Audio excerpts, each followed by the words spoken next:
having a raised bed is great. You can grow your own food.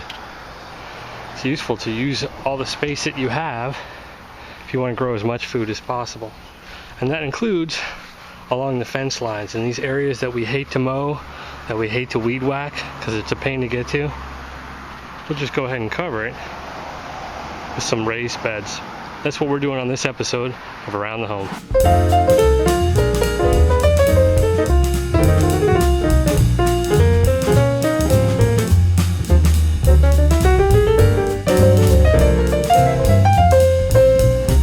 On this episode, we're going to take this space right here along the fence line and we're going to put in 2 planter boxes. And we're also going to put in some trellis so we can grow peas, beans, and anything else we want up the fence line here. Now before you dig into the ground to put your planters, make sure to contact your local utility marking company so you're not digging into a gas line or worse, cable, because you need to watch Game of Thrones, right? Another thing to consider is whether or not you want your stuff to actually grow on the fence itself. I plan on putting in a trellis with netting, much like I did on my raised bed, and that way I don't put any extra load on this fence. We have high winds and tornadoes in the area, and there's no reason for me to add any extra load to this fence that will void my warranty with my fencing company. So let's get building the boxes. Alright guys, let's really quick talk materials here. I'm using the 6-foot cedar fence pickets again. These are the same pickets that I used on the raised bed, and they're going to work fine. I've got 8 of those. And if you're just doing a raised bed or a fence planter, that's all you need. I mean, it's 20 bucks for the wood and you're done.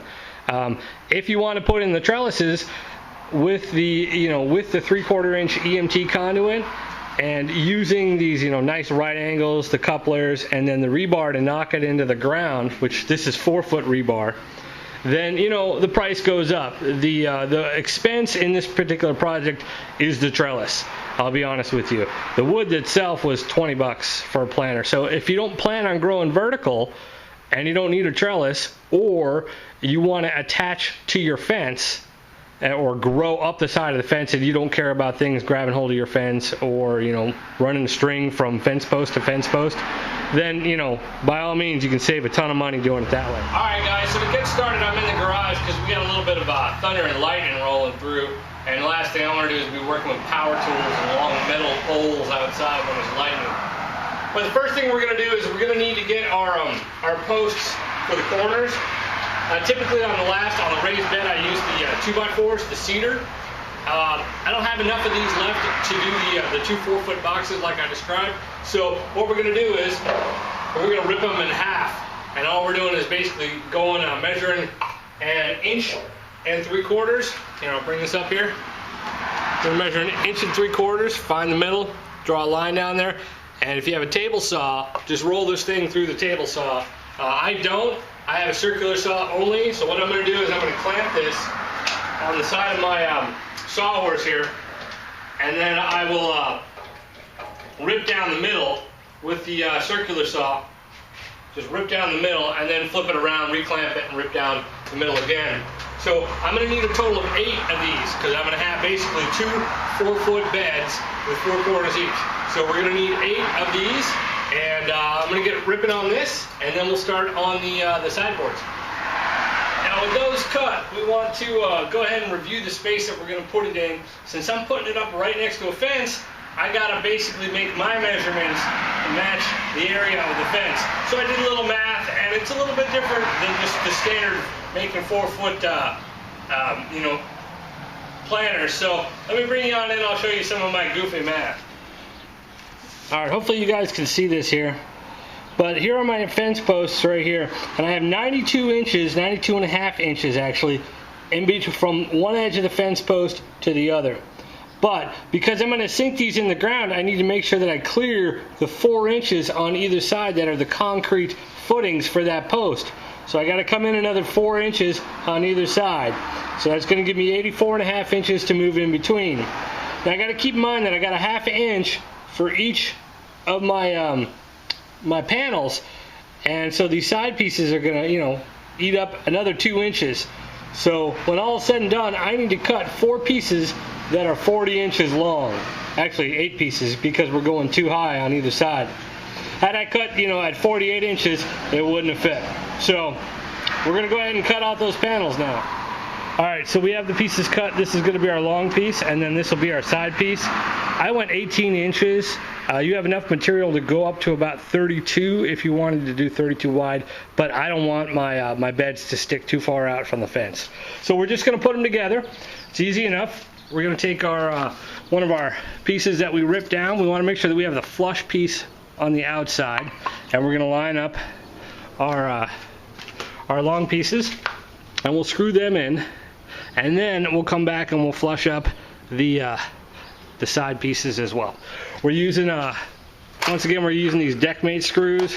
It has the nice star attachment on here, and should I want or need, I can drill some pilot holes, 1/8 inch pilot holes, if I find the need to. So we're gonna screw this together, and I'll show you what it looks like when it's done. All right, so there we go, 2 raised beds. They're about 40 inches by about 18, rough guesstimate. And they're ready to go in the ground. They got the little spikes at the bottom. I like to bury those, give it a little stability, especially since I'm on a hill. I don't want them to slide. So the next thing I gotta do is excavate out, but seeing as how we've got dark clouds, thunder, and an occasional flash of lightning, I'm not gonna go digging with a shovel out in that. So we'll wait for a day with a little bit friendlier skies, but these are really easy to build. All right, so I went ahead and excavated out, and I got them set into place, and I leveled them out fairly level. It's not rocket science. And you can see behind here I've got a nice gap between the boxes and the fence, but I don't want weeds and stuff to grow up in here or in between, or even really around the edge. I want to make this as easy as possible. I don't want to have to weed whack around this thing. So what I'm going to do is I'm going to go ahead and strip the outside with this weed block fabric. We'll get that all the way underneath the fence, and then we'll cover it up with some decorative stone river pebbles, all from wonderful Home Depot.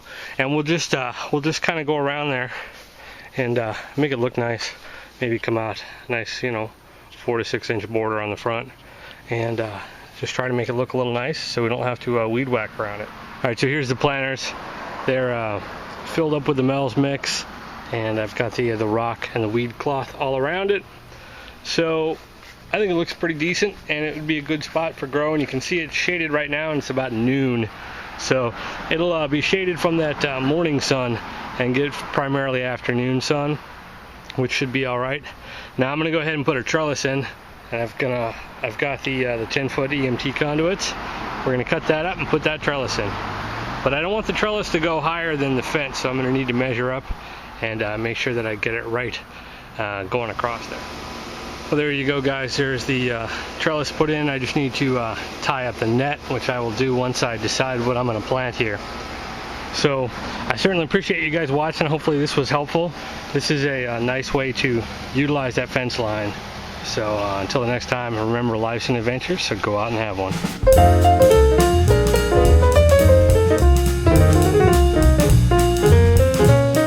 Cedar fence posts or fence pin.